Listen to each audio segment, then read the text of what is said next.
Today I need you to embrace what comes hard. Today I need you to accept the challenge. Today I need you to fall in love with the process. There will be plenty of opportunities to get discouraged, to lose your passion and think that it's not meant to be. But if you're going to reach your destiny, you have to have a made-up mind. If you give up after the first time, or the 5th time, or the 30th time, what that really means is you didn't want it bad enough. There should be something you're believing for, that you are relentless. You are not moved by how impossible it looks. You're not discouraged by how long it's taking. You don't give up because people told you no. Your attitude is, if I have to believe my whole life, I am not going to stop believing. I am not going to take no for an answer. I'm not going to settle for mediocrity. I'm going to keep pursuing what was in my heart. And ask ourselves, what do I really want? What do I really want? And write it down. Writing causes thinking. Thinking creates an image. And you get these images going, you're building a vision in your mind. It's the visionaries that's changed the world. Think of that.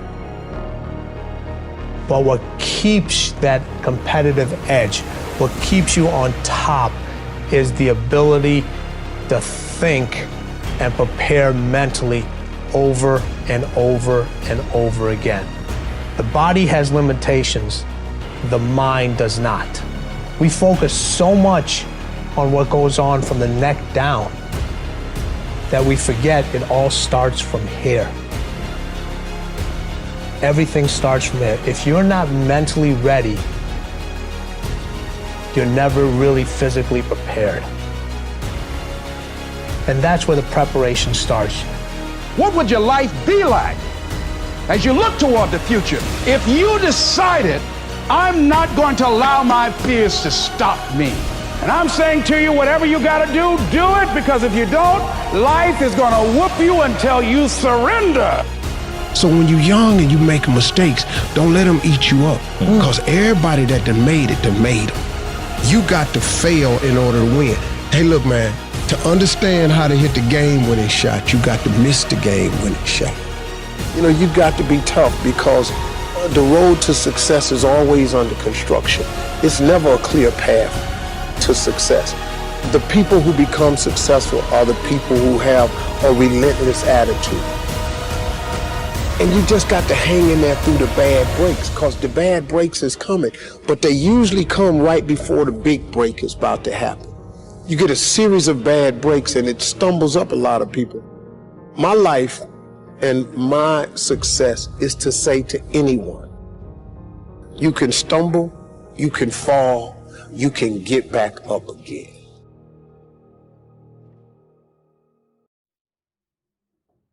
No matter what you face, no matter how bad it is going to be, when there is a challenge, and by a challenge I mean anything in life, any challenge, anything that you're facing, the only way to overcome the challenges that you face is to start walking. Take that step every day, no matter what you are facing. Get up and start walking. I have the ability to see the end before the beginning even begins. And what that means is I know that to get to the very end, I can see it right now. So before I went to Buds and I was losing all this weight and shit, I saw myself walking across the stage at 191 pounds. That's what I had to get to get into the door. I saw myself 6 months, a year later, whatever's gonna take me to do it. I saw myself walking across that stage, getting that certificate of graduation from Buds. And I was able to be there at 300 pounds. And that feeling that I was nowhere near that feeling, I was able to put myself there 1,000,000 times every day. And that feeling of like, my God, that is gonna feel amazing. That's what made me suffer. That's what allowed the pain to be real and say, this is worth it. I want to feel for this next 18 months. It took me 18 months to finally become a Navy SEAL, to finally, just get through butts. 18 months. It's 6 months. It took me 18. That's what woke me up every morning was, I'm going to put myself through this much pain and suffering for a few seconds. That's all it is. A few seconds of joy. And it's so worth it, man. That's what people don't get. So I'm able to put myself at the finish line, even though I have no finish line, but at the finish line of an event before I even start the and say, how are you going to feel at the end of this? Visualizing is my biggest tool of life. That's why I've been able to put myself in cold water, put myself in a 100-mile race millions of times before I've done it. And I'm able to go through the race and see how I'm going to feel at mile 50, almost to the exact feeling. Right. So when it comes up, it's no surprise. It's no surprise. I've already done this a million times. I recommended the last time I was here, the little book, Richest Man in Babylon, and I said, I've lectured now to over 3 million people. Guess how many have actually gone and got this little book? Answer, very few. My best guess is 10%. Such an easy thing to do. This little book, number one, is easy to find. Number two, it's easy to buy. The most you can pay for it, $6, $7, $8. You can borrow that from your kids. But if it's easy to find and easy to buy, and if it's easy to read, why wouldn't everybody go get it? We don't know. I don't know. Nobody knows. Here's how profound it is. Some do and some don't. Now here's the numbers. About 10% do. We don't know the mystery of that. And I'm telling you, 10 years from now, those numbers will still be the same. The numbers don't change. Only the faces change. I used to belong to the 90% who couldn't be bothered even if it was easy. How many people have a library card? Answer, 3%. 97% couldn't be bothered. Guy specializes in happy hour, but he doesn't have a card. And now readily and quickly blames the government and blames his company and blames the pay scale. Here's my advice to you today. Walk away from the 97%. Don't talk like they talk. Don't go where they go. Don't act like they act. Don't specialize in what they specialize in. Throw away the blame list they cling to. You got to be consciously conscious today because your environment can hypnotize, mesmerize, and paralyze you. The other thing is, take full responsibility for your life. Oscar Wilde once said, responsibility is what we expect from somebody else. This is very true. Most people dread accepting responsibility. That's just a fact of life, and we can see it in operation every day. We can see ourselves getting hot under the collar when the dentist keeps us waiting, and we're sitting there reading old magazines when our appointment was 30 minutes ago. And we don't stop to think that we forgot to mail in this month's mortgage payment. We can see ourselves growing angrier and angrier because a business contact is supposed to call at noon, and here it is almost 2 o'clock, and the phone still refuses to ring. But we don't stop to think about the calls we ourselves have forgotten to return while we've been so busy fuming. We can see ourselves writing an angry letter to the airline because a flight was delayed, but we don't write an angry letter to ourselves when we're late for something, even though that might not be a bad idea at all. Yes, we can see avoidance of responsibility all the time in both our personal and professional lives. And here's something else we can see just as often. We can see that most people aren't as successful as they wish they were. Do you see there's a connection between these two very common phenomena? I certainly do, and by the end of this session, I hope you'll agree with me.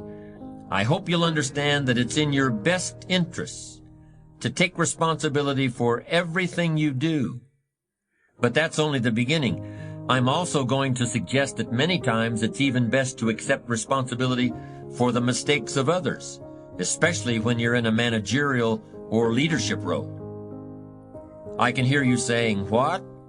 Accept responsibility for someone else's mess-ups? Why would I want to do something like that? Well, that's a fair enough question, and over the next few minutes I'll try to answer it. One of my weak points in my personal life is I don't like technical stuff. So even though I have to be on Twitter and Instagram and Facebook, I don't care for that. So guess what? I find somebody who loves to do that. You know, I find somebody who has a strength where I have a weakness, and I partner with them. All you're trying to do is get to the goal. No one gets there by themselves. Everybody needs help. Now, when you know what you got going for you, be confident, not cocky. Managing your strengths, knowing what they are, and don't let nobody talk you out of it. And that gets you fight ready. You get fight ready like that. You got to know you. Helps you develop your skills. All the while, you're developing your strength. You just got to keep developing the strength. Don't let anybody talk you up. At the same time, you must work on improving your weaknesses. So I've had to, in spite of myself, get on Instagram, get on Twitter, get on Facebook. I got to do the videos whether I want to or not, because the world is moving to social media. If I had as many followers as Kim Kardashian, I probably wouldn't even have to do this TV show. During the years when professional basketball was just beginning to become really popular, Bill Russell, who played center for the Boston Celtics, was one of the greatest players in the pro league. He was especially known for his rebounding and his defensive skills. But like a lot of very tall centers, Russell was never much of a free throw shooter. His free throw percentage was quite a bit below average, in fact. But this low percentage didn't really give a clear picture of Russell's ability as an athlete. And in one game, he gave a very convincing demonstration of this. It was the final game of a championship series between Boston and the Los Angeles Lakers.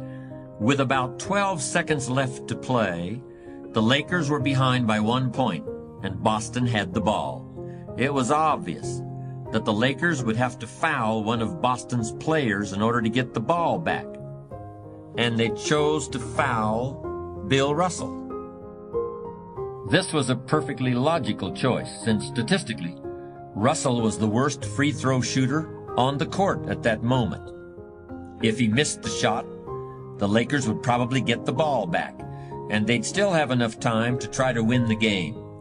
But if Russell made his first free throw, the Lakers' chances would be seriously diminished, and if he made both shots, the game would essentially be over. Bill Russell had a very peculiar style of shooting free throws. Today, no self-respecting basketball player anywhere in America would attempt it. Aside from the question of whether it's an effective way to shoot a basket, it just looked too ridiculous. Whenever he had to shoot a free throw, the 6'11" Russell would start off holding the ball in both hands about waist high. Then he'd squat down, and as he straightened up, he'd let go of the ball. It looked like he was trying to throw a bucket of dirt over a wall. But regardless of how he looked, as soon as Bill Russell was fouled, he knew the Celtics were going to win the game. He was absolutely certain of it. Because in a situation like this, statistics and percentages mean nothing. There was a much more important factor at work, something that no one has found a way to express in numbers and decimal points. Simply put, Bill Russell was a player who wanted to take responsibility for the success or failure of his team.